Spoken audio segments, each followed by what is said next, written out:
Доброго дня, шановні колеги, шановні доповідачі і слухачі. Ми продовжуємо нашу конференцію, і друга сесія буде присвячена місцевій колаборації та Голокосту.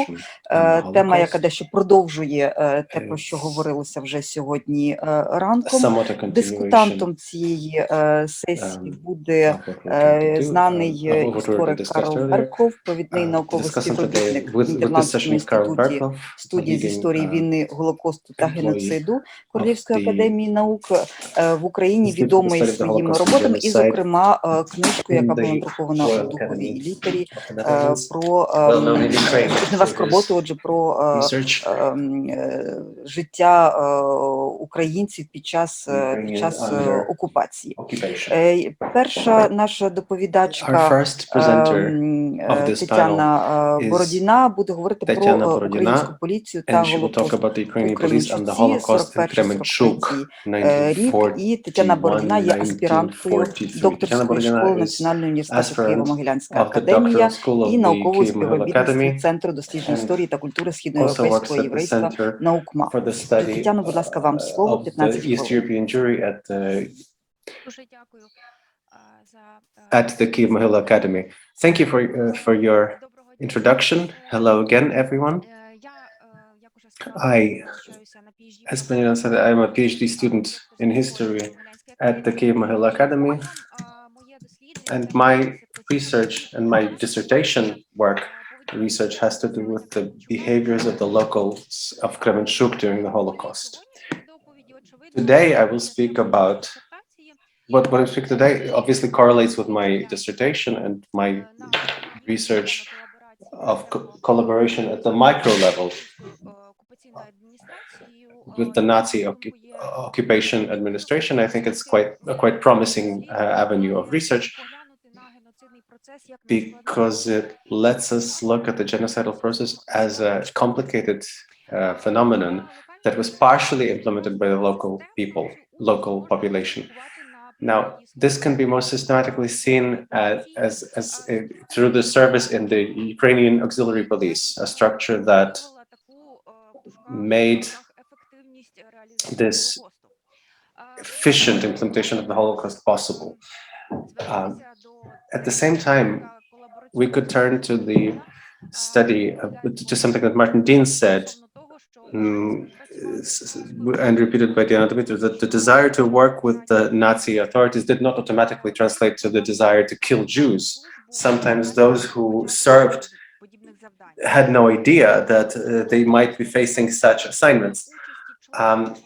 Obviously, that in the historiography, the auxiliary police is a topic of separate study, and scholars have looked at the auxiliary police roles in the Holocaust, their motivation, their personnel, the function of the different police structures.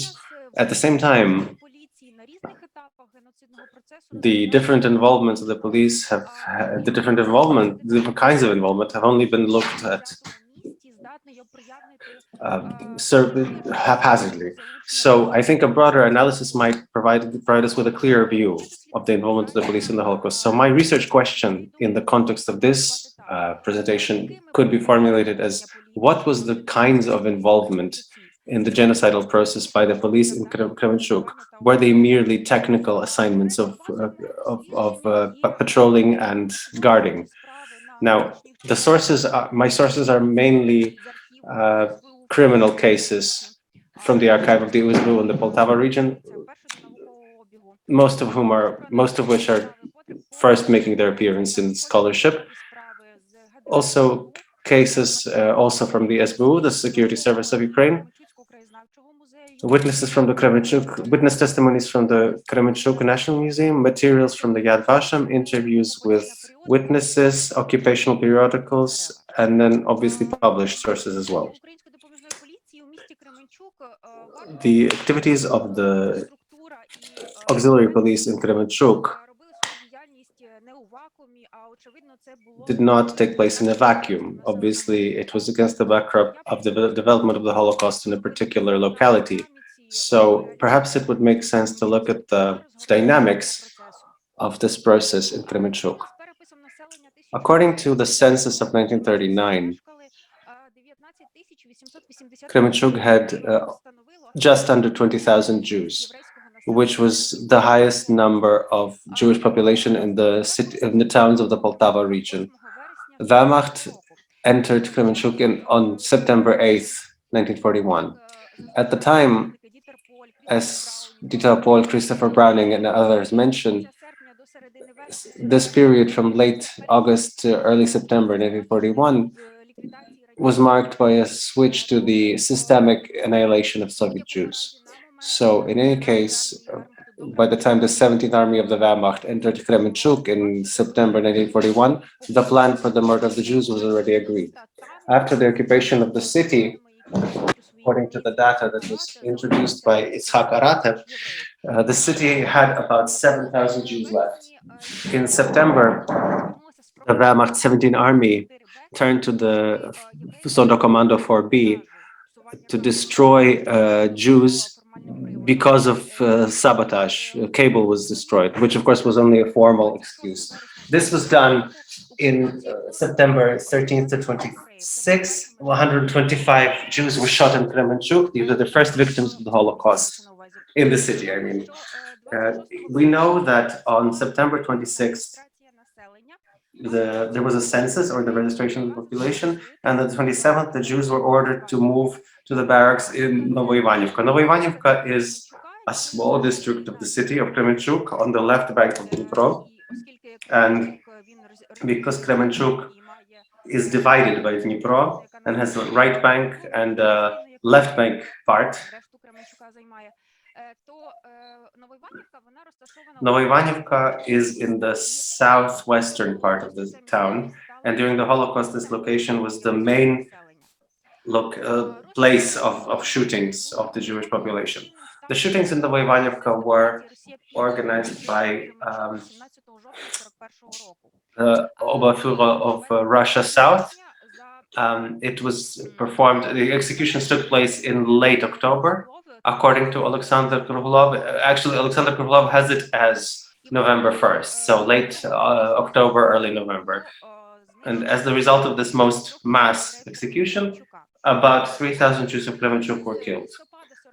Further on in the period from November 41 to January 42, the same operation staff, Russia South, held at least 9 other executions in Kremenchuk, which resulted in the death of 500 Jews. So in this period from September 41 to February 42, so in the time of the existence of the military administration, the vast majority of the Jews of Kremenchuk were destroyed, annihilated. And so if we now look and analyze the dynamic of development of the Holocaust, and if we look at the kinds of involvement of the police in the implementation of the Holocaust in Kremenchuk, we can see that the police participated in the establishment of the places where Jews lived, of their residence. So we know that in the first weeks of occupation of the city, when Verkhovsky was the mayor, so in September, October 41, the policeman Ivan Tertichny, with another policeman, walked the city and established the residence of the Jews. This was mentioned by a witness, Anna Pshenichna.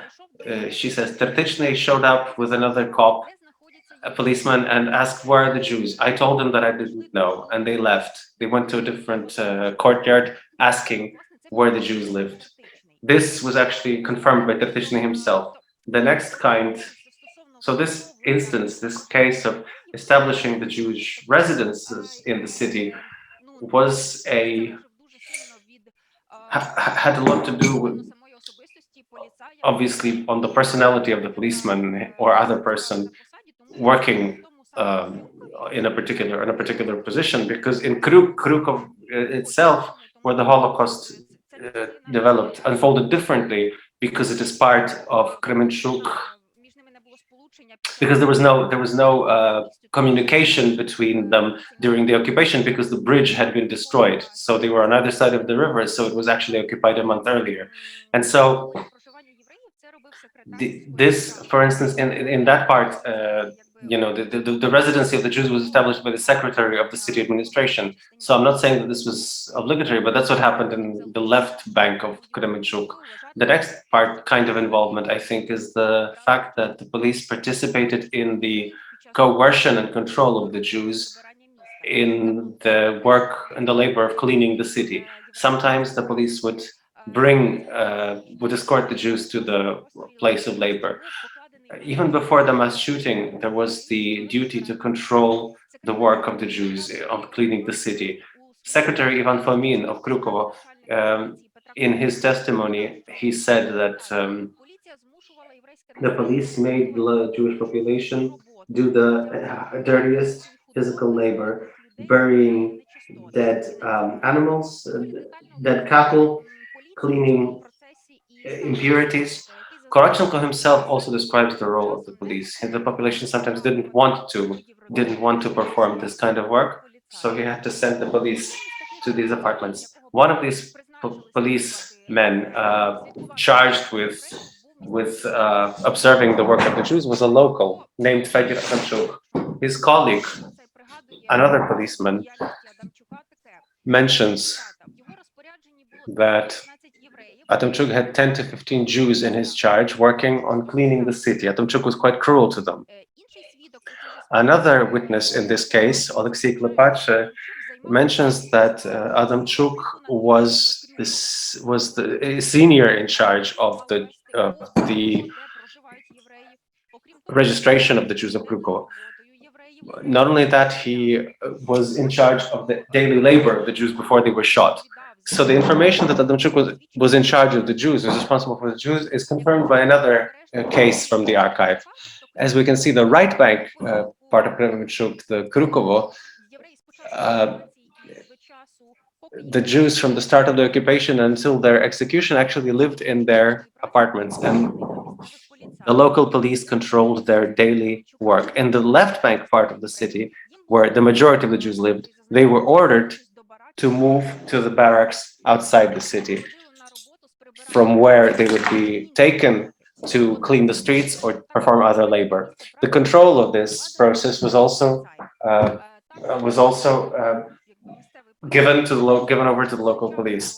So Demyanenko, a local policeman, mentioned that he joined the police in late October 1941. He took the Jews from the camp and led the Jews to different works in Kremenchuk. Usually it was street cleaning, street sweeping and street cleaning. During the work, he guarded the arrested. The next kind of work was the conveyance of Jews to the local police station. The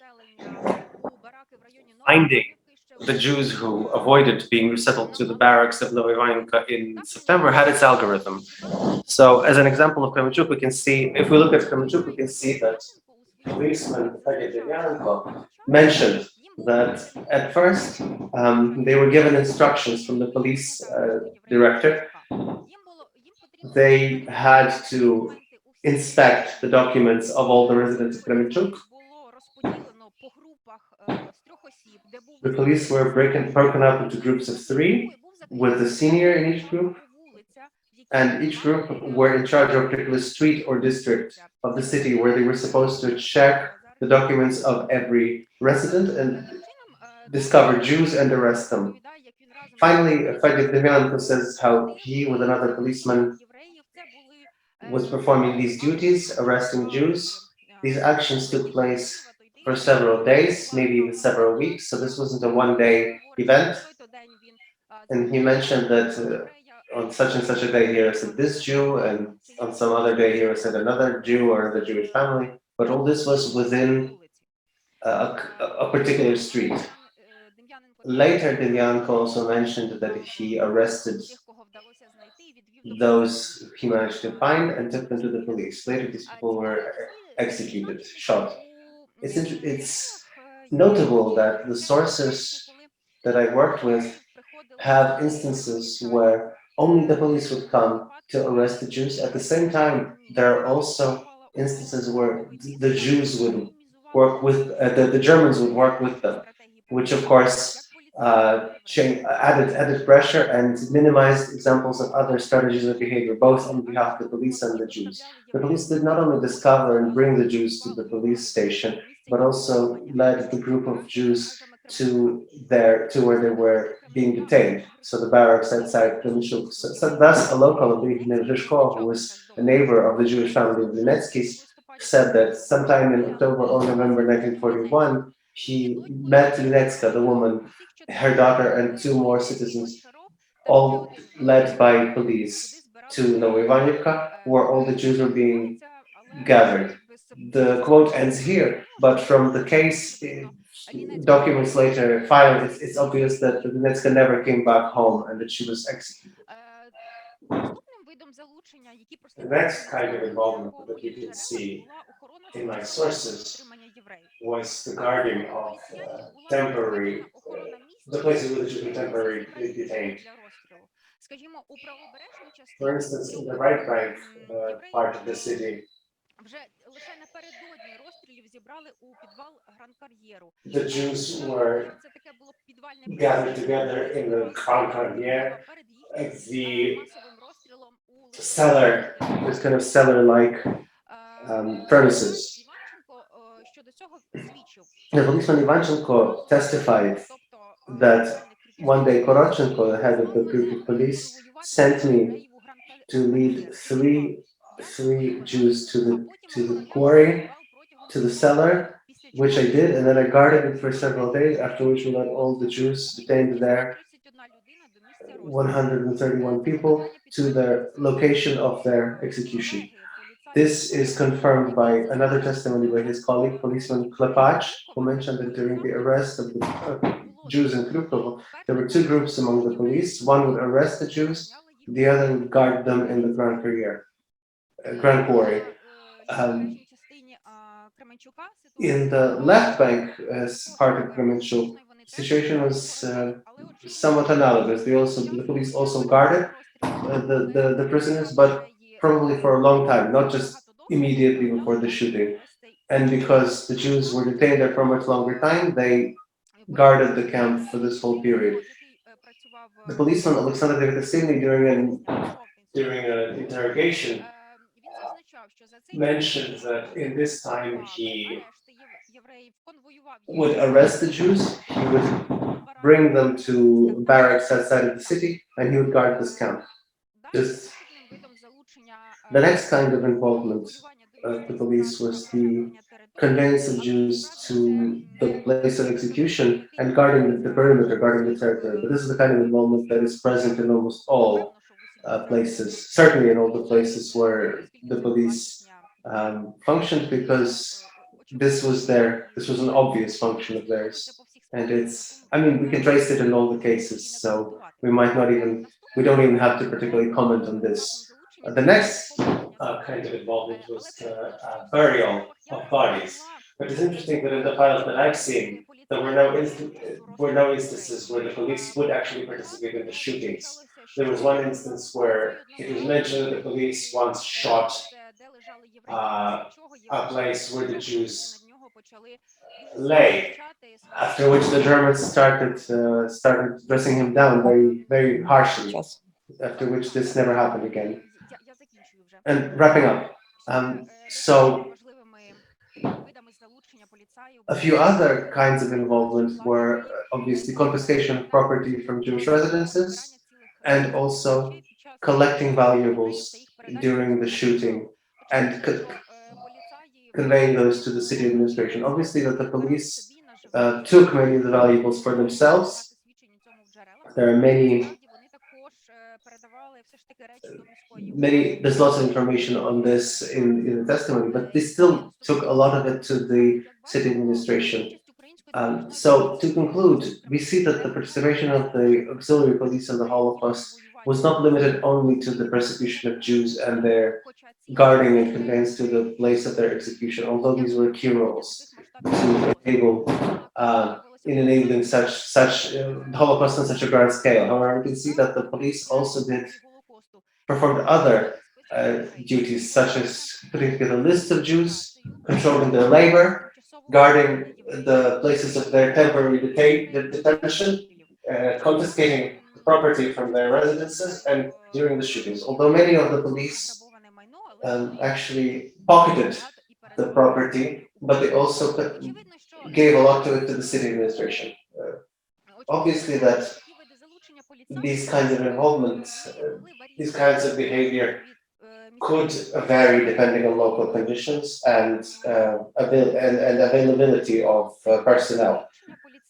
However, it's interesting that there has to be special initiative by these police, and so it's a very important question for researchers is what was the space of personal initiative, personal agency by the police? Did they abuse their positions, or did they use their position to help Jews, or did they always persecute the Jews even when not demanded to do so? According to my sources, I see both strategies, but I will not dwell on this in detail now. I hope I will give a more detailed presentation in an article for Ukraina Moderna. Thank you very much for your attention. Дякую дуже, Тетяно. На жаль, у нас час обмежений, тому довелося не надати вам весь той час, який вам потрібен для повного висвітлення вашого дослідження. Ми дійсно всі сподіваємось на цю публікацію. І зрештою, програма, до якої ми всі залучені, співпраці між Францією і Україною, теж повинна вам допомогти продовжити поглибити цю роботу. З Кременчука ми переносимося у столицю, у Київ, і Даніл Ситник буде говорити про українську поліцію та Голокост у Києві, той самий період, 41-43 роки. Даніл Ситник є також докторантом по Києво-Могилянській академії. Будь ласка, вам слово, ваших 15 хвилин. Okay, the floor is yours. You have 15 minutes. Hello, thank you to the organizers for the ability to speak at this colloquium today. We'll talk about the Ukrainian police in Kyiv, looking at the personnel. This is mostly because it's not clear to us what sort of institutions these were. Usually the scholars just call them Ukrainian police, so we'll try to talk about the variety of the different Ukrainian police. Одну хвилиночку, не так швидко, будь ласка. So, as we know,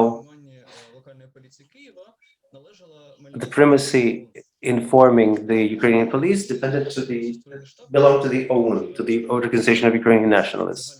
They brought several groups of fighters of former Red Army prisoners of the Zhytomyr camp. Now again, the Melnik section of OUN was in Zhytomyr in late August, so that's where the earliest police came from.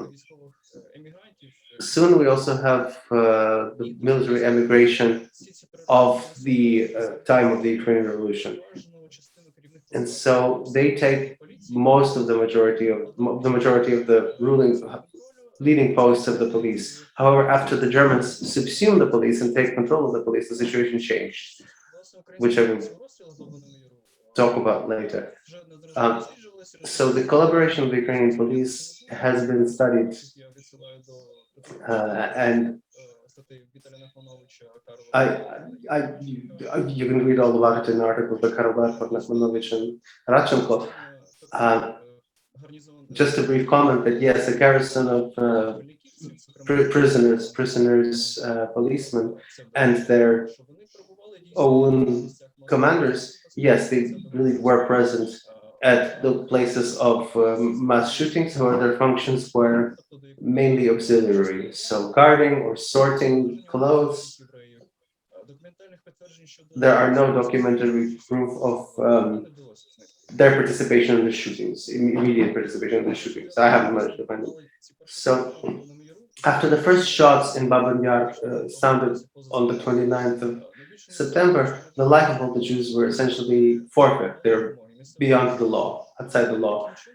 So the term Judenjagd, or the Jewish hunt, is perhaps the most apt to describe the occupation in Kyiv. So I'll describe the involvement of 3 police institutions in this jagd, in this hunt. So first it was the Ukrainian Guard Police. In Kyiv, it was called the Ukrainian Guard Police, Schutzmannschaft, and was subordinated to the German Schutzpolizei.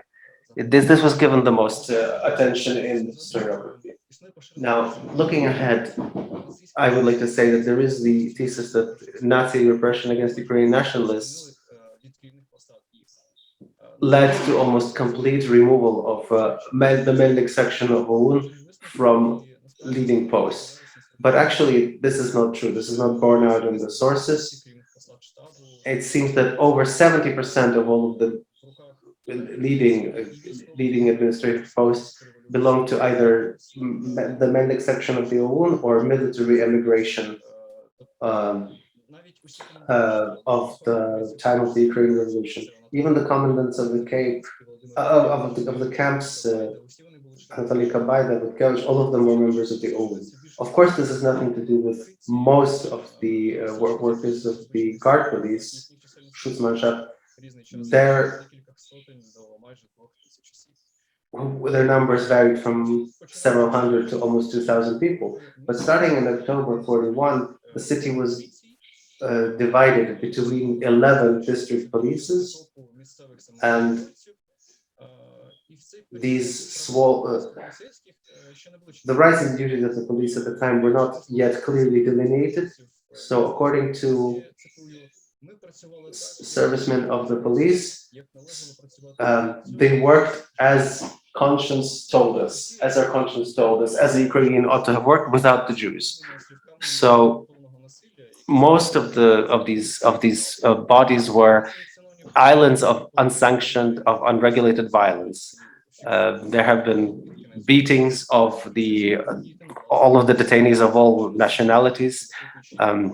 The police might have taken their own initiative in arresting and detaining and interrogating Jews. For instance, Alexei Furta joined the Shevchenko district police in late October 1941. He had no previous experience of working with such bodies. Nevertheless, he personally pressed a former NKVD cooperator, and he forced him to spy and report for the police. And so this shows us how the work of the police would sometimes exceed the functional duties that the Germans would later establish for the Schutzpolizei. Now, there was later a decrease in the number of arrests by the police. This has to do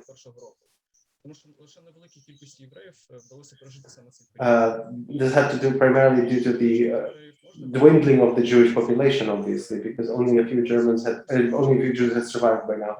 Of course, another reason is the distribution of labor. So initially, one of the duties of the police was sending non-Jewish able-bodied population to work to forced labor in Germany. Perhaps the most important police that working in Kyiv was the Ukrainian police, security police, Ukrainian Gestapo. This has hardly any mention in the historiography. There's some mention in Ivan Drake and Pusin. So there are some controversial testimony that the detectives of this police participated in the shootings. We have the case of Vasil Popotelo. However, I have found no confirmation of this so far in any additional confirmation. So it's hard for me to say whether or not and to what extent this was true. At the start of the occupation, there were 11 district polices. Each district had its own political and criminal detectives, investigators.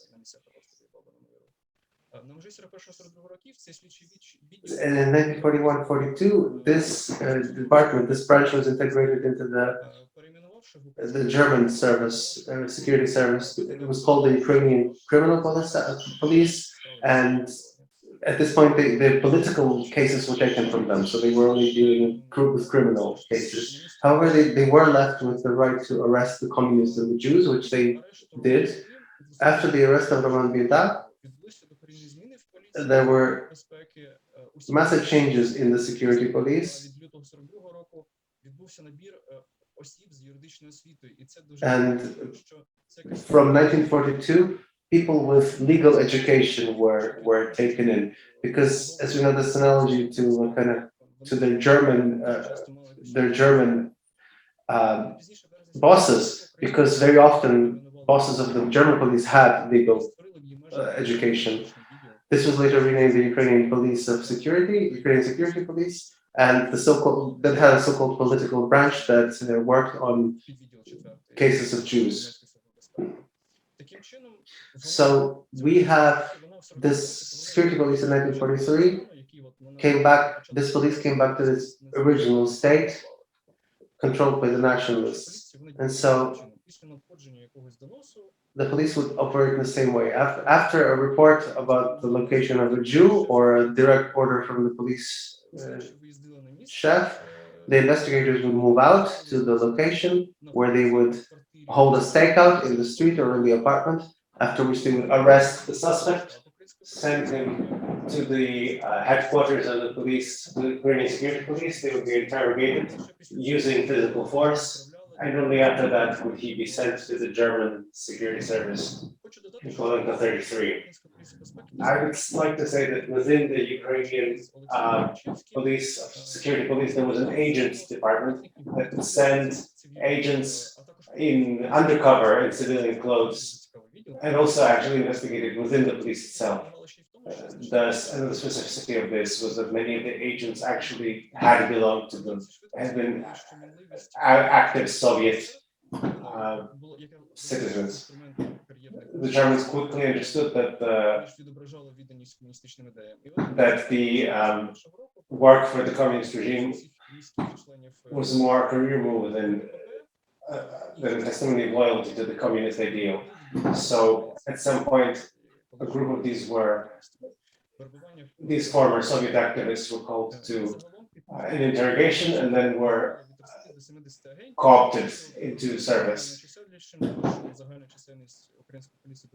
The overall number of the Ukrainian police was, I'm sorry, I couldn't hear the number, but this, the head of the Ukrainian security police, Babyn Yar, was headed it for most of the occupation. According to his deputy, he was the man who wanted power and wanted to be dictator of a new Russia. This is also a very kind of telling marker. Essentially, almost all of the stakeouts of the local Jews between 42 and 43 were thanks to Mayakovsky, or with the support of Mayakovsky. It's his exemplary service helped him to continue his service outside of Kyiv. And in May 1944, the former deputy chief of the German security police, Walter Evelyn, called Mayakovsky to head the Comet group, the Russian side of the Russian group of the Gestapo. Now, it's interesting that his group had a number of pro-German supporters. So, when the Red Army arrived, most of these people moved to the west, but a small group with Mayakovsky stayed in the so-called Einsatz, and this is usually this means the search for partisan centers and surviving Jews. It's interesting that these officials later worked in the Berlin Gestapo with Mayakovsky. He invited them. And the final institution that I want to mention is the so-called Shutmanship Battalions. They were formed on the basis of the Bukovina, Kuren, and Battalion that I mentioned. And their specificity was that they were in barracks. They were dislocated in barracks, which of course limited individual initiative and gave birth to practices of general conformism, which we can trace in the work of Christopher Browning, right, in Ordinary Men. Among the documents we see the participation in mass arrests in October 1942, right after shootings, 41, sorry. Some mentioned that there were regular political lectures explaining the main duties of the police, particularly catching communists, Komsomol partisans, and Jews hiding from who had hidden from shootings in the Babyn Yar. So automatically, you might ask the question: well, how did these police, the Ukrainians who were not local, how did they know where to look? How did they know how to look? Well, the thing is that in mid-October 1941, there were several orders, had been several orders that wanted all the Jews in the communist city to be identified. Right? One such was published by Melnik, Owen, Anatoly Konka, that forced the street sweepers and building administrators to inform on the Jews on pain of death, fear of death. And so this order has been mentioned in other files, so it was actually adhered to. In early 1942, there were mass arrests in Kyiv. First, in January 1942, there was a mass arrest on the Jewish market, where about 250 people, including Jews, were arrested. Later, the Ukrainian and the German police together went to the city. They were given addresses to visit, and these small groups of Ukrainian and German police tried to identify residents that had not been registered. Usually this meant communists and Jews. And in February, March 1942, these detachments, the Bukovina detachment and the battalion of prisoners, were united, joined into a 118th battalion of the Shutmanship, and so they only formally now belong to the. So finally, I'd like to sum up that according to figures by the historians, that by the end of the German occupation, about 38,000 people were destroyed in the Kyiv region, mostly in the Kyiv area, mostly the Jewish population. And so this demonstrates the importance of the local forces in the implementation of the Holocaust. Дякую дуже вам за ваш виступ і за ваше дослідження. І з причин економії часу також передаю одразу слово панові Андрію Усачу, який переносить нас в інший регіон України, в Бар, і його дослідження теж присвячено ролі місцевих колаборантів у вчиненні Голокосту у Барській окрузі. Андрій Усач є аспірантом католицького університету зі Львова. Будь ласка, вам слово. Thank you. So I will be talking about probably the least well-known region of the ones that we were all talking about. So I will say a bit about what territory this is. The Barsk district was part of the Volyn-Podillia of the Reichskommissariat Ukraine. It had several districts. So this is today's southern part of the Vinnytsia and Khmelnytsk regions.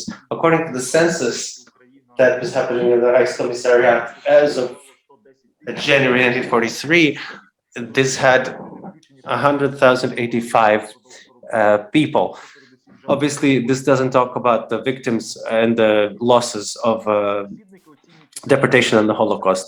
Contemporary scholars say that the numbers was about 9 or 10,000 people. Most of them died in the so-called second wave of the mass murder of the Jews. Now, at the same time, many Jews from this district managed to survive because it was directly neighboring to the Transnistria occupation zone, the Romanian occupation zone, and an escape there heightened the chances of survival significantly. We're talking about probably several hundred survivors. I've managed to identify about 160 by name, and this is truly not just a phenomenon for the entire Reichskommissariat, but it explains why there's such a large number of Jewish testimony. You know, only the Spielberg Foundation has about 87 such testimonies from this district. Another important source is the criminal cases. Now, at this time, we have about 200 such cases, which is quite a few as well. If we're talking about local collaborators, I include here police, translators, administrators of different kinds, and their role in the implementation of the Holocaust. Of course, they were involved at all stages. Like in all other cases of National Socialist violence, the occupational administration always lacked cadres, particularly German cadres, and so they couldn't persecute the Jews alone. So the involvement of local collaborators was unavoidable. And the list will be very similar to what Tatiana mentioned in Kremenchuk. The local collaborators participated in anti-Semitic propaganda, identification, registration of the Jews, confiscation of their property, ensured the guarding of the ghetto. There were 7 ghettos in the Bar district. They brought the Jews to forced labor and oversaw their work. They often abused their authority and used physical violence. In the mass shootings, they helped mobilizing the workers and oversaw the work, such as digging graves. They also blocked the ghetto and encircling them to ensure failure to escape. Later, they were responsible for keeping and realizing Jewish property and also informing on those who were still hiding. Of course, this was all part of the orders of the occupation administration as part of the plan of implementing the Holocaust. It's interesting to ask whether the local collaborators killed themselves. Now, as far as the police are concerned, then certainly the answer is yes. However, the delegation of the right to kill was not a consistent policy. Usually the functionaries would not share the source of this power. They would not give them the right to use weapons, or by giving them only a small number of rounds. However, during the shootings, the police were given the orders to shoot anybody who tries to escape. So, for instance, in September 1941 in Ushitsa, several police were left to watch the organization of a mass burial. At this, he saw a bloody Jew who had escaped from the mass of bodies, and he was trying to hide. Bishop stopped him and shot him despite his pleading not to kill him. Similarly, in Bar, several police were finishing off still living Jews in one of the shooting trenches. Later, one such testimony tried to pass off this participation as a humane act. He said after the shooting was done, one man was shouting in the trench and was begging that someone finish him. The Germans didn't want to. They wanted to bury him alive. That's when I pulled out the gun from my holster and finished him. So, although there are such instances, nevertheless, most of the killings are due to German hands. The representatives of SD who deliberately came to Bar district from the Communist Podilsky. The role of the collaborators particularly came out after the so-called Judenjagd, the Jewish hunt, as Daniel already mentioned. So it's the search for those who managed to escape or survive and hide either in the villages or individually, or maybe due to the support of the local population. Jakub Mannequin, whom I corresponded with, in a letter he explained the Germans weren't very good at identifying the hidden Jews. They were fully relying on the police, and the police were trying to please their masters. Of course, as part of this local Jewish hunt, the local police often individually killed their victims. At the same time, we couldn't find even a trace of an order, of them being given an order. We had a similar situation in occupied Poland, where individual killings by the auxiliary police of Jews became widespread. Several researchers think that it was a way to reward their greed and to rob their property, because actually it was prohibited to rob the Jews because it was seen as state property of the Third Reich. In descriptions of other examples, there are the old anti-Semitic trope, stereotype of the Jewish gold, right? In one case, the local police killed the family of Goldenberg. The husband was killed. The woman was taken aside, and they demanded that she give money and gold. And then she was undressed and taken to the field where she was shot. Now, this was notable that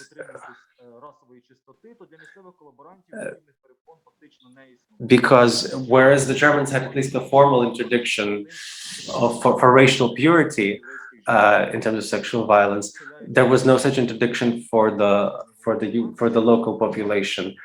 Marta has already spoken a lot about the sexual violence, so I won't stop too much on this. But clearly, here's a surviving Jew in the Bar district said that she was most fearful of getting in the hands of the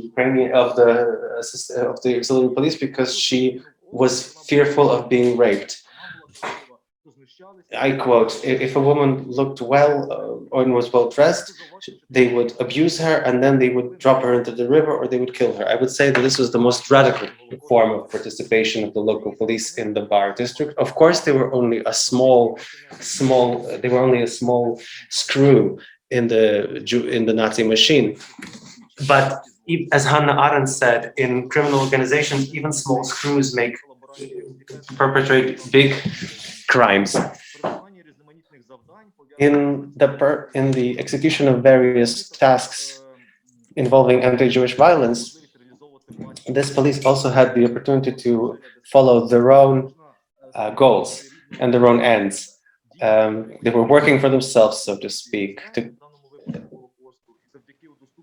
furthering their own ends.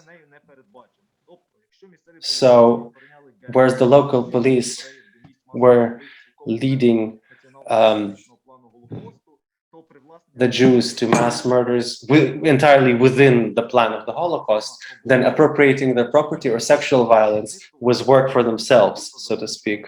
In their administration, in the best case scenarios, would simply ignore.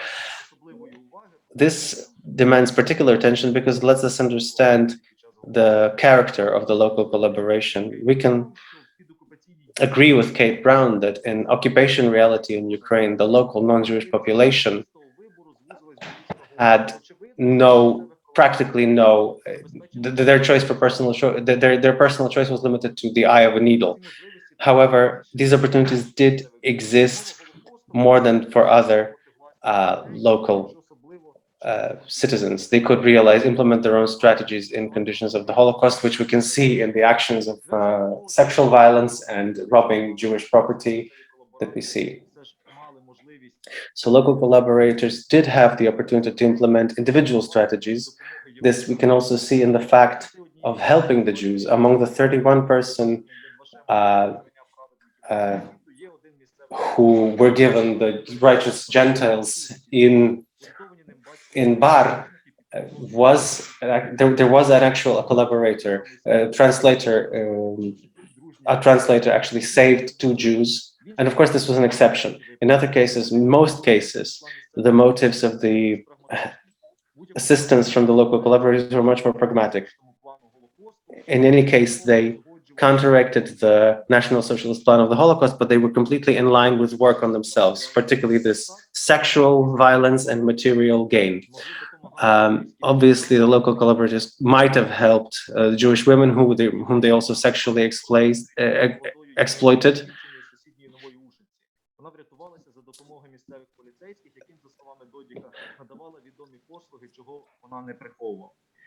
Thus, one Jewish woman survived by offering these kind of services to the local police, which she didn't hide.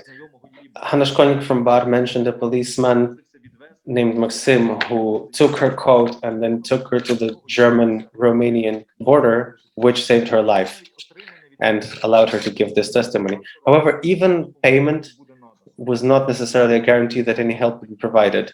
There were no there was no leverage for keeping any agreement with the Jew. Au contraire, being found out in helping the Jew might have threatened death for the ones who helped.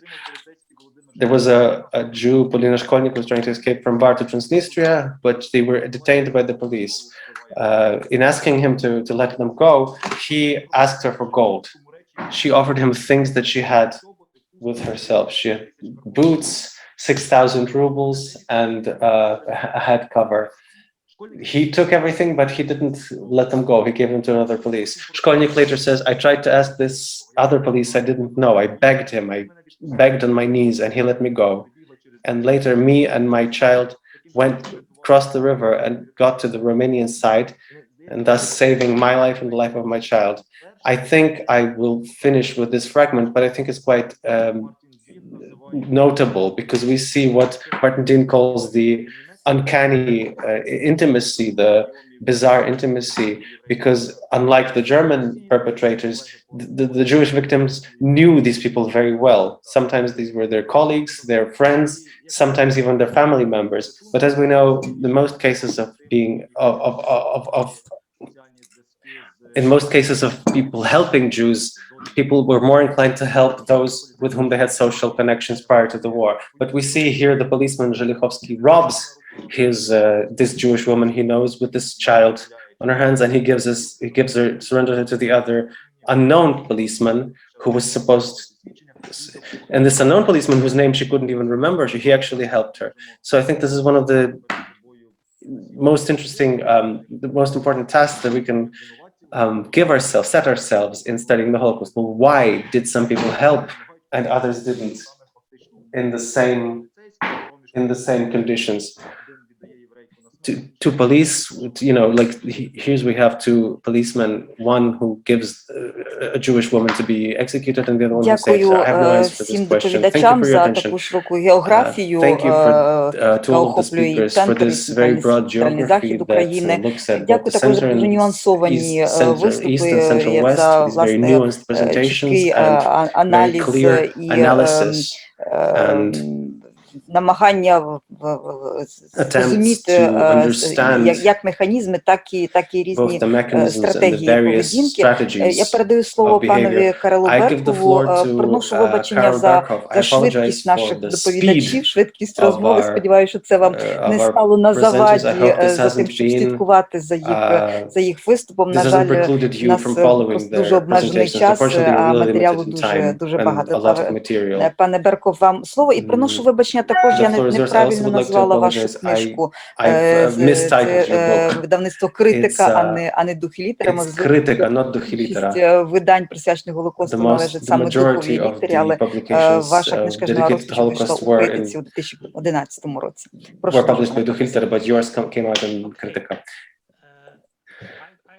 follow the Ukrainian well, and I checked a little on the translator, whom I congratulate for doing a wonderful job. I don't need the English translation, but it's not always easy. So congratulations for that, and thank you. So I'm going to speak in English. These three presentations really show the incredible advances that study of the Holocaust has made in Ukraine. I'm really grateful for this kind of research. When I began in the 90s, there was nothing, essentially. And now we have these local studies that will really shed light on so many things that we all are interested in. So let me just go by each one. The first one by Tatiana Borodina, on Kremenchuk.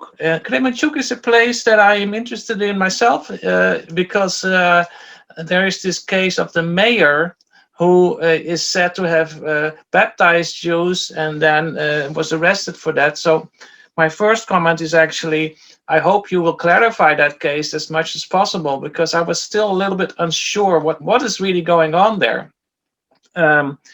Also, that's actually my first question. Kremenchuk is on both sides of the Dnipro. Remind us when it was integrated in the Rijkscommissariat, please, and what is the impact of that integration? I'm thinking here of the fact that I read that when certain regions were entered into the Rijkscommissariat more to the east, suddenly there was this change, the Trident, the Trezub had to disappear from the police. So anything to say there, I would be really interested in.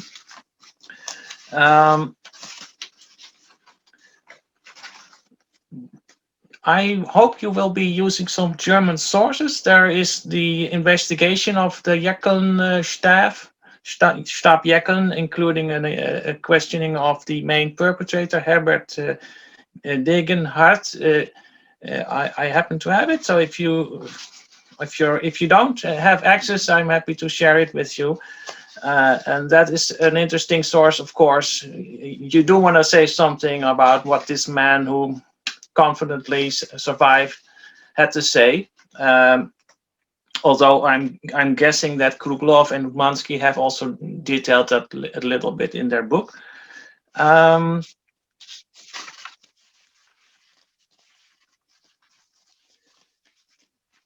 I heard you say that there was no evidence, Tatjana, that these policemen were taking part in the shootings.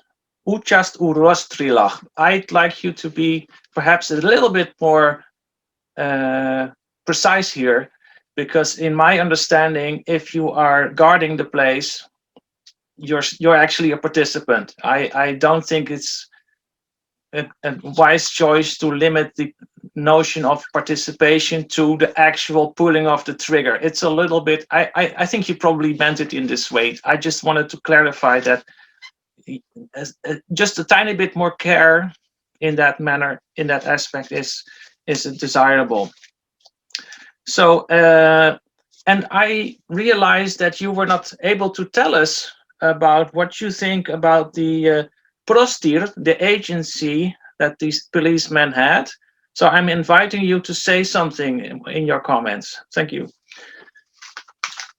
Daniel Sitnik, thank you for your work. I am obviously interested myself in Kiev, and I'm really happy with your work. I actually found your MA thesis online, and I understand that you're now making it into a bigger work. That's really, really good. We had work from Ivan Dereko, but he obviously no longer continues in this field, studies on the police in Kiev. So it's really, really good. And it's already clear you're finding so much more information.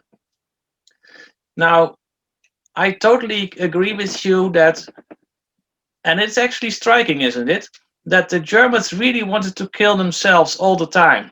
I mean, it's not just during the Babyn Yar massacre, but even later they have this weekly procedure of bringing prisoners to Babyn Yar, and they never tell the whoever is Ukrainian or not German, why don't you do it this time? It's always the Germans themselves who are at the main office, Korolenko Street 33, and that had to do with this odd policy of Erich Erlinger, the commander. He just wanted every single of his colleagues from Germany to do this kind of thing. And it was really a German affair to him.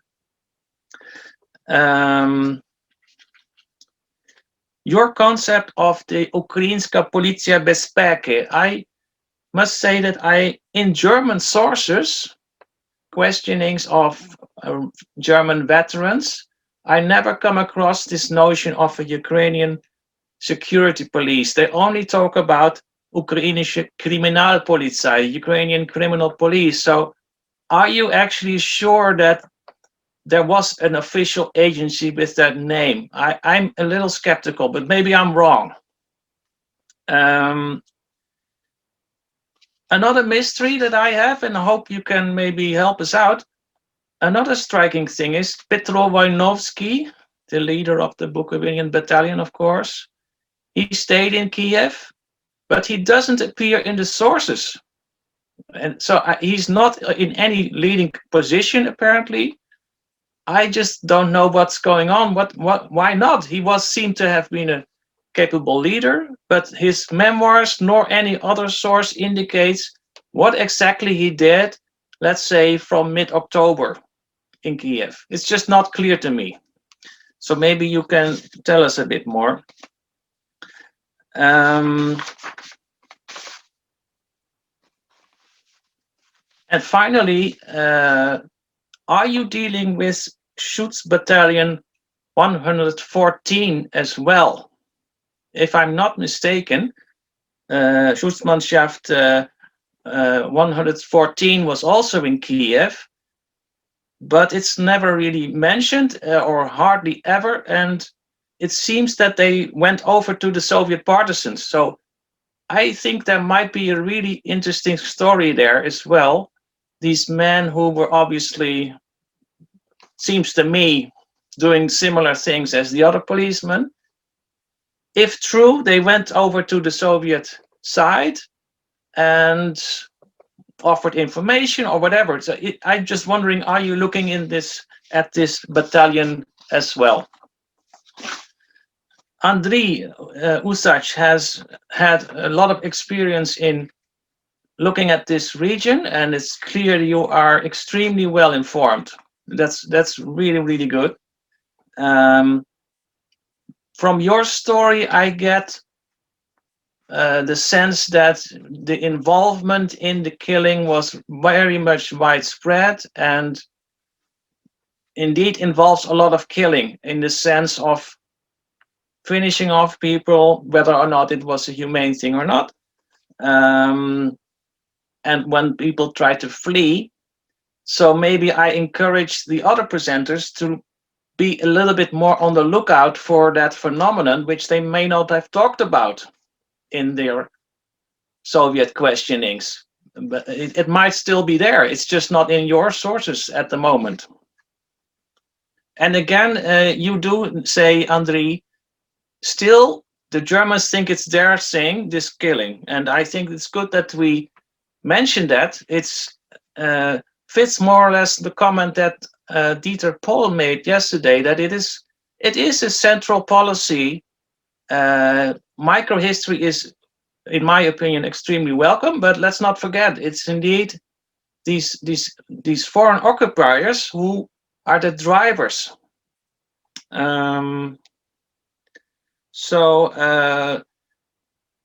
You did mention the word, they are malenki hvintiki, more tiny persons, these policemen, Andriy.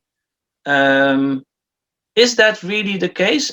Is that the best way of calling these people? They're sort of small actors. Does that mean they are not important? It's a little tricky, this term, for me. So I'm just wondering if you are actually happy with calling them small actors, even though I agree with this notion that it is a German policy. Maybe this is for now enough. I thank you really, all three, so much, and wish you a luck with that kind of research. But let's hear from you now.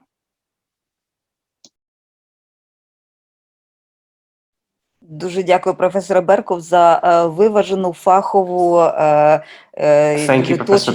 точечні ремарки. І я пропоную нашим учасникам зберегти той самий порядок і відповідати, реагувати на ці коментарі і ремарки за порядком виступу. Будь ласка, пані Бородіна.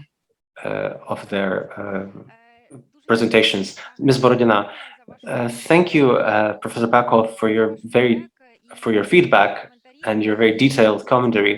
I am pleased to hear that you're very interested in that you're also interested in Kremenchuk, because not too many people are.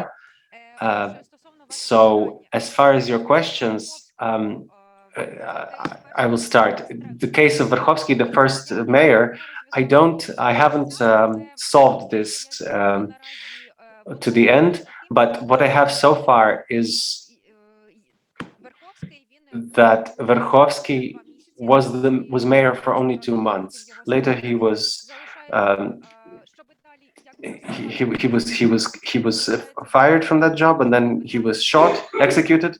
So to dig up his story, the question of his real name is very important, because Syriza, I think that sounds to me more like something that the Germans used about him, because I've never seen this name in the Soviet documents. Oh, he's only ever Verkhovsky.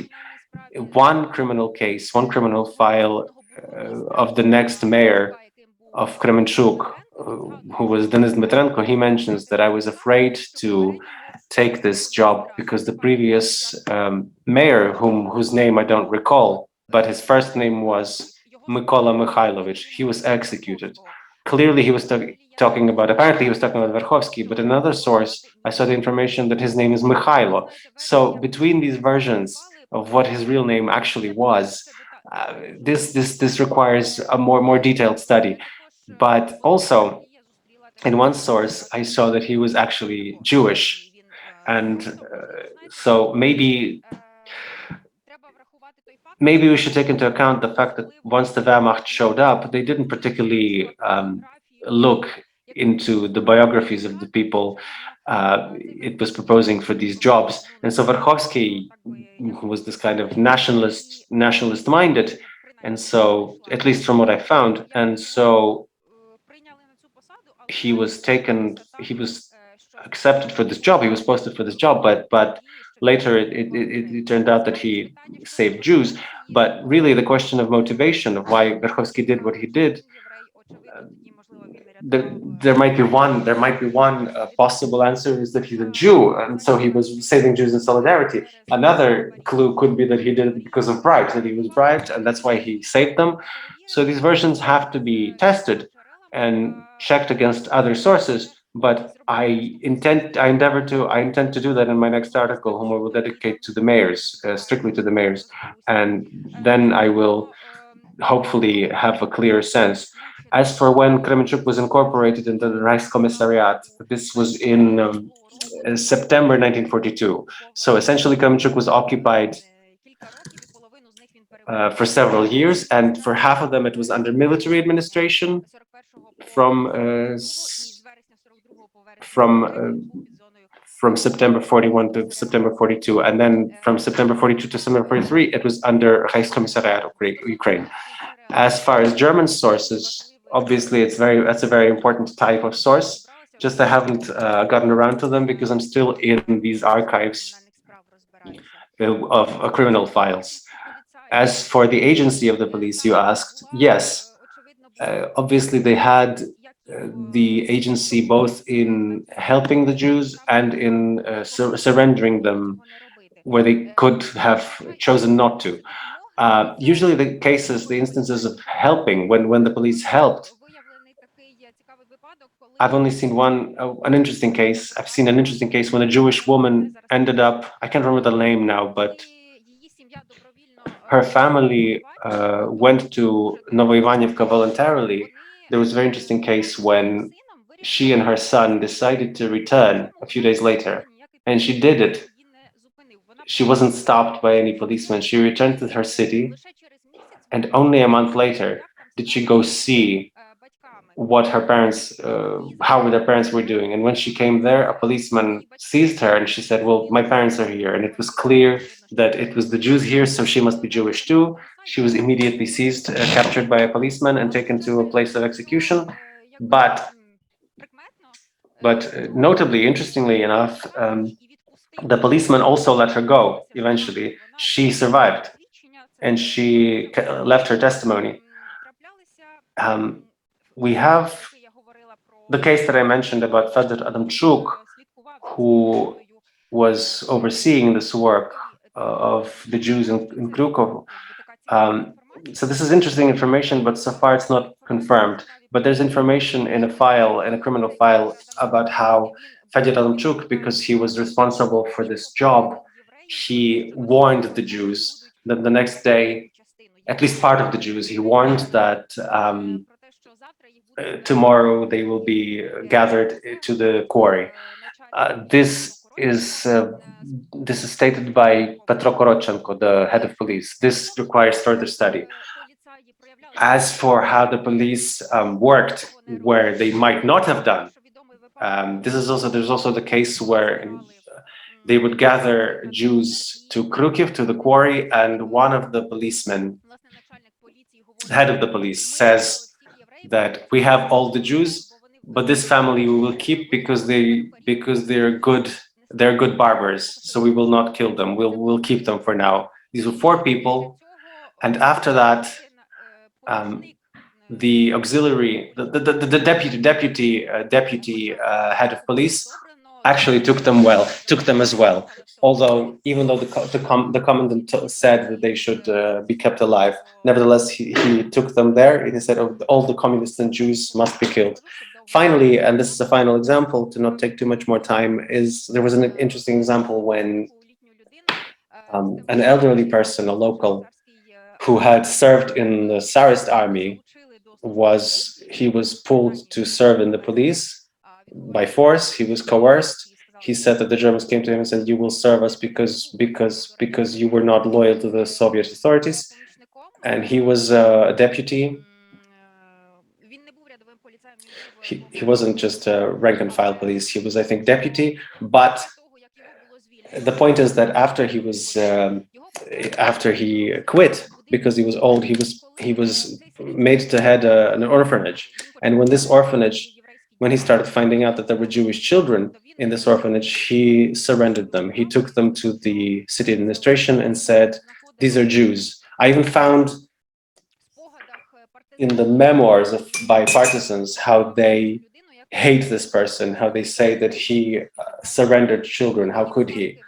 So these cases exist. I have many others, but I don't want to get too much into it. And what else was the question?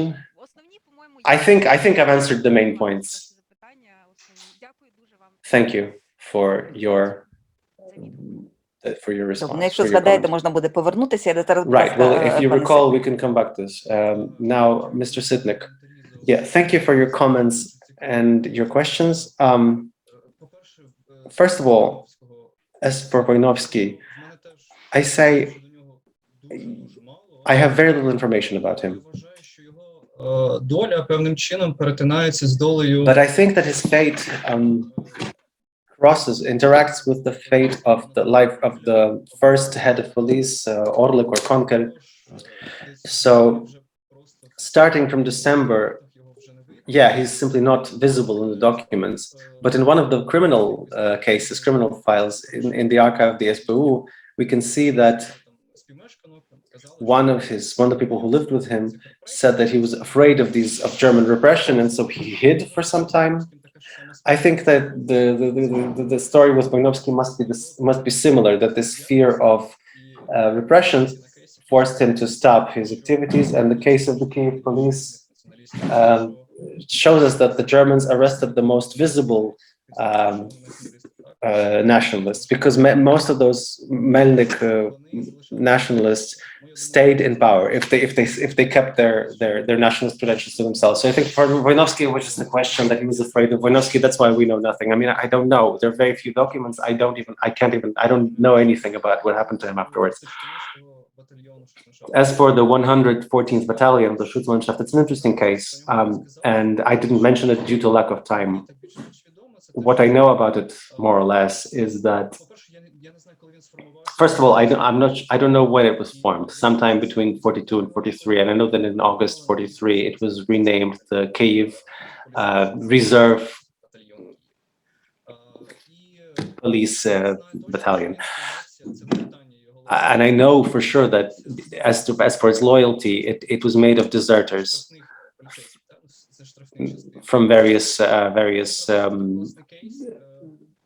Straf battalion. I had this interesting case that with the Kyiv city police had there was a Staatscompany. There was and before the Soviets entered Kyiv, some of these fighters simply stole a truck with weapons and deserted to the Soviet partisans. And having seen this partisans, the Germans saw that they're not very loyal, so they threw them all into the Battalion 114. And later, these fighters from this Staatscompany, I've seen the cases, and when they were sent westward through Kamenets-Podilsky, they deserted, defected, sometimes even ended up in the UPA, and later in the Soviet side. So I mean, this very multifaceted collaboration, deserters. I noticed So, I mean, this very fragile loyalty, right? I agree with this term. I think it's something very similar. So yes, it's a very interesting case. Just we need more documents to look at it. I will try to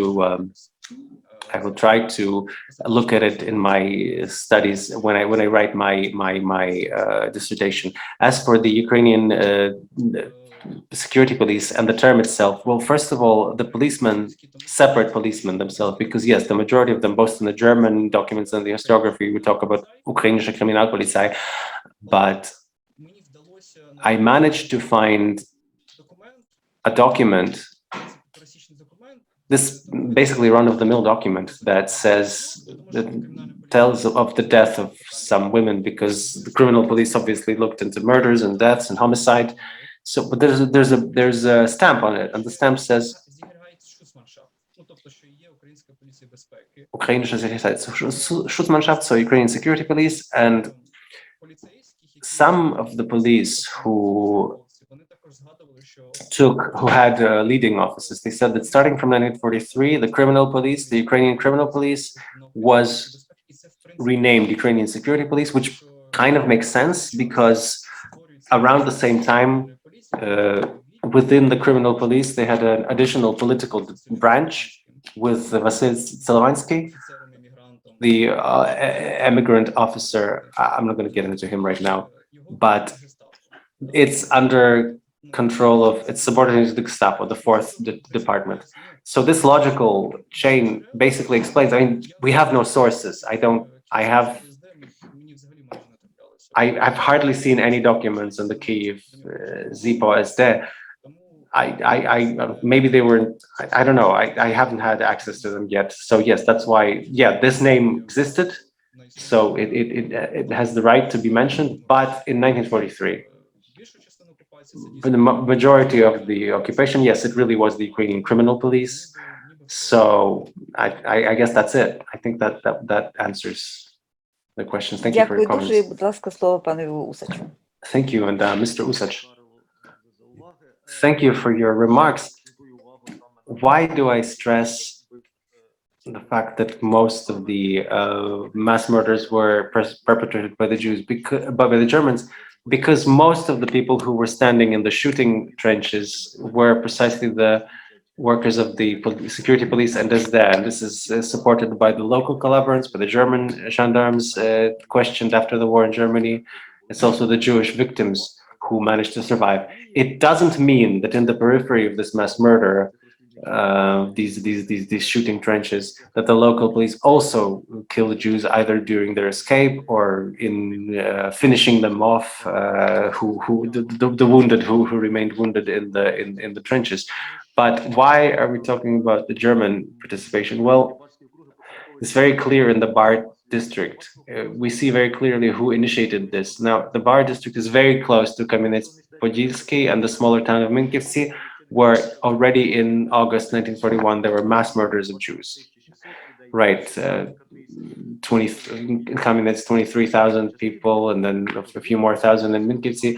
So these were these mobile police detachments. But in the Bar district, such murders did not occur. So until 1942, until a year later, these murders didn't happen because there was no initiative from the German side. And this is even more clear in the case where the Bar district comprised 4 areas. One of them, the Novoushitsk area, was part of a different district. At some point, was part of a different Gebiet and with a different Gebietskommissar. And it was this Gebietskommissar that initiated mass murder of the Jews in 1942. These were refugees from Bessarabia. So, whereas in the other parts of the rest of the Bar district, there was no such killings. And so many of the Jewish witnesses says that, yeah, well, as long as I'm part of this, as long as I'm on this position, there will be no mass murder. Whether this is true or not, we don't know. But as soon as this commissar was fired, immediately mass murders started, which were, of course, part of the larger second wave of mass murder. So it's very important to look at this, even as we're clear that the local police, when there was no mass murder, they still did a few individual murders.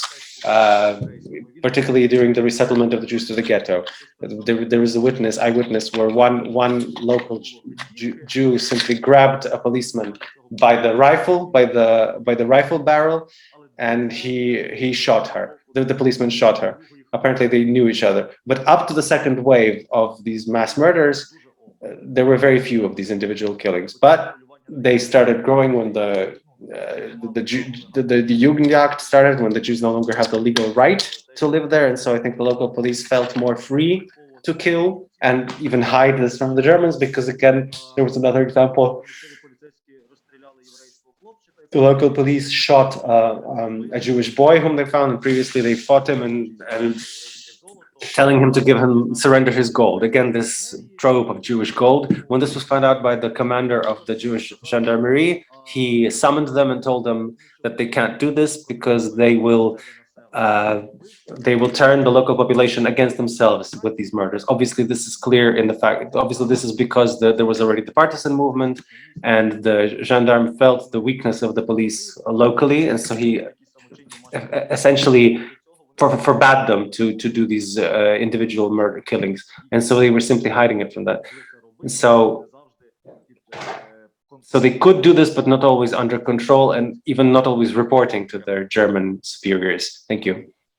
Дякую. Будь ласка, професор Беков, чи ви хочете відреагувати, do you have any прокоментувати? responses, reactions, comments, or? Very briefly, to all three.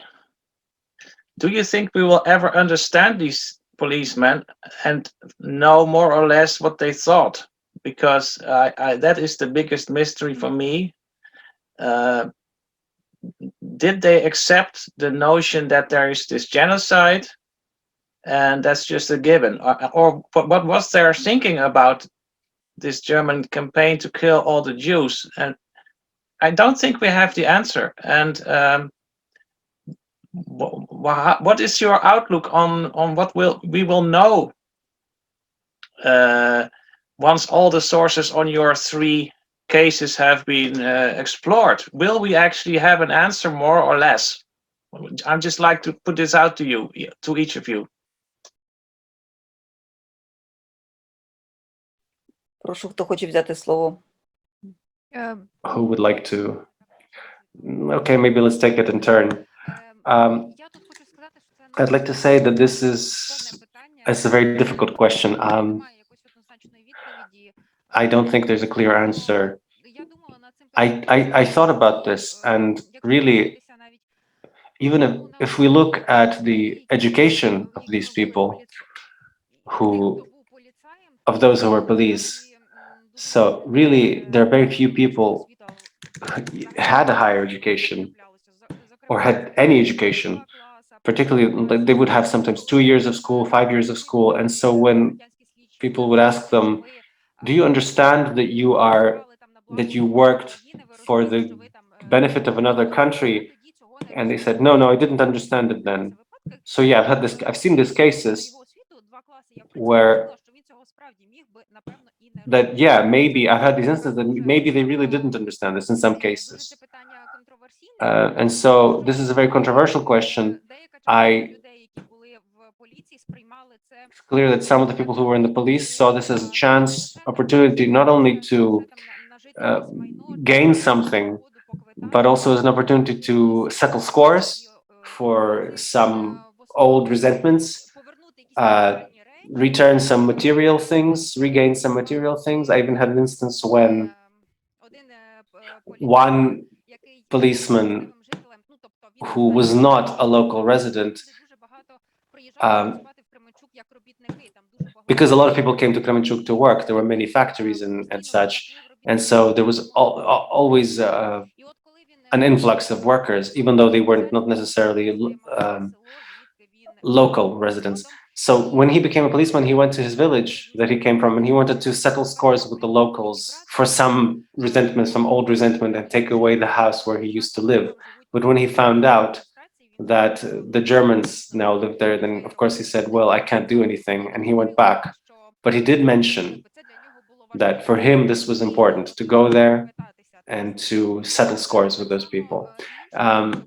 another case when a policeman said that he waited until the person who wronged him came to Kremenchuk, and that's when he arrested him. So these motifs of settling old scores, maybe not even necessarily with Jews, but the locals, or perhaps return, a wardrobe or a gramophone. This was very widespread. I was actually shocked that in these cases there was no policeman who actually refused to perform the work that they were charged with. So obviously, they say, oh, obviously they have justifications. Oh, I wasn't there, but we don't see any cases when somebody would refuse to guard the Jews or guard the perimeter. I have seen no mentions of this. By the way, I remembered what you said and what I didn't comment. Well, the participation in mass killings, is it proper? Was it proper of me to use this term and to say when the police didn't shoot that they didn't participate in mass shootings? Well, obviously that was my mistake, because once you're guarding, you're involved in the process. Yeah, we must be more specific to precisely characterize the participation of this person. But yeah, this is an existential question. It's by the way, when we talk about, I think Andriy mentioned God. Gosh, I forgot. Anyway, I'll just express my opinion.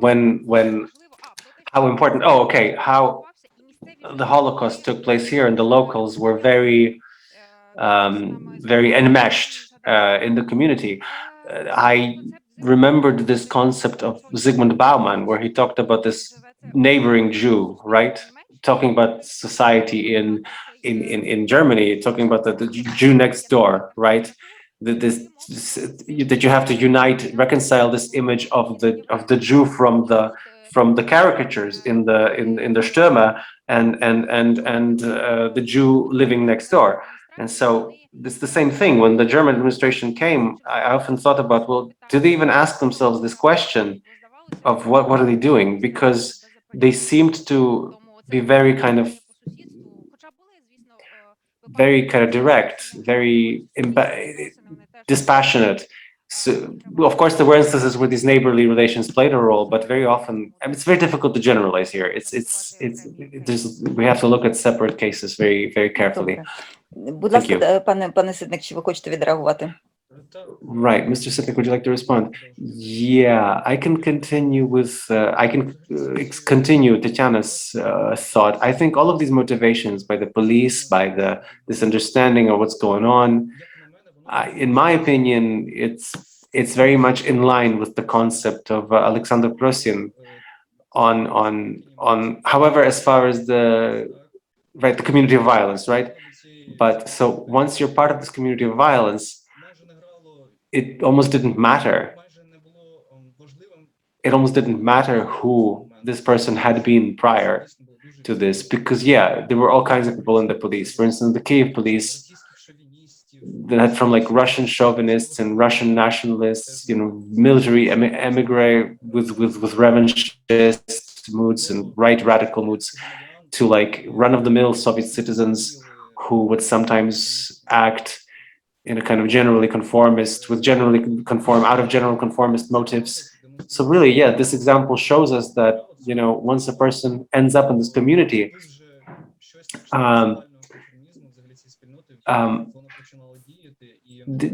it's something like a general conformism of this community. It just started working, and even when the police didn't know what was ahead for the Jew, they still continued to do what they were doing. They continued to convey Jews to the local security, to the German security service, or to the places of execution. So I think that the spectrum of motives was not stable. It was very varied, and I guess I disagree with the other thesis on the profiles, right? On the profiles of the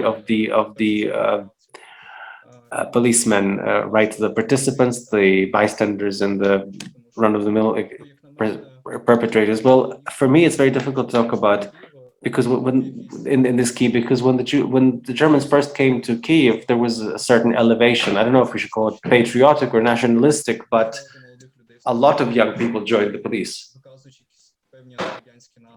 out of anti-Soviet sentiment. But later, these same young people ran to Soviet partisans and basically felt more or less fine, trying to integrate into a Stalinist society or reintegrate into a Stalinist society. Because in the Kiev police, I haven't been able to find cases of the police directly participating in shootings. I'm not taking the case of Silpokatilo, which seems very, very controversial, but this, I don't know how to put it, it really is this very complicated question. And I don't think it's possible to answer it, but I think it's important to look for answers, not in individual peculiarities, but in the community and in the situation in general, this political and social economic situation that arose in German occupation. So in any case, without the Germans, this would not have happened. And so to me, the kind of the situational, we have to look at the situation for answers in the situational awareness. Thank you, Mr. Usach.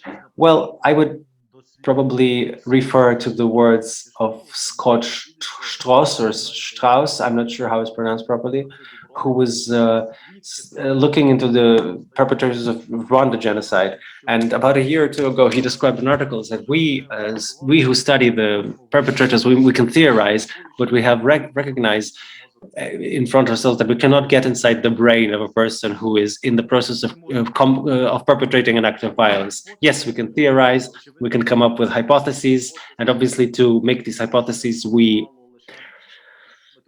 it's not enough to only have methodological tools of a history, right? The historical science, historical scholarship does not give us the opportunity to answer the question of why certain people kill other people during genocide. But there is social psychology, there is anthropology, etc., etc. So we can think about this, come up with versions, but we will never be able to answer the question. I agree with Scott Strauss. Now, as for whether people reject it, now it's important in what conditions German police or local police were involved in mass murder. We know from the classic research by Christopher Browning that about 20% of these battalion refused to participate in the mass murders. But the interesting thing is that they were given this opportunity, so that the commander could say, those of you who think they are too weak to do this, they can leave. The local police were not given this right, with this choice. So I've never seen this, but there have been instances of refusal, and very rare. I've seen only one such instance. A policeman was participating in the guard, and the next day he came up to the column and he said, there are many of my friends, many of my Jewish acquaintances were in this column. They started talking to me, calling me by name. I turned around and went home.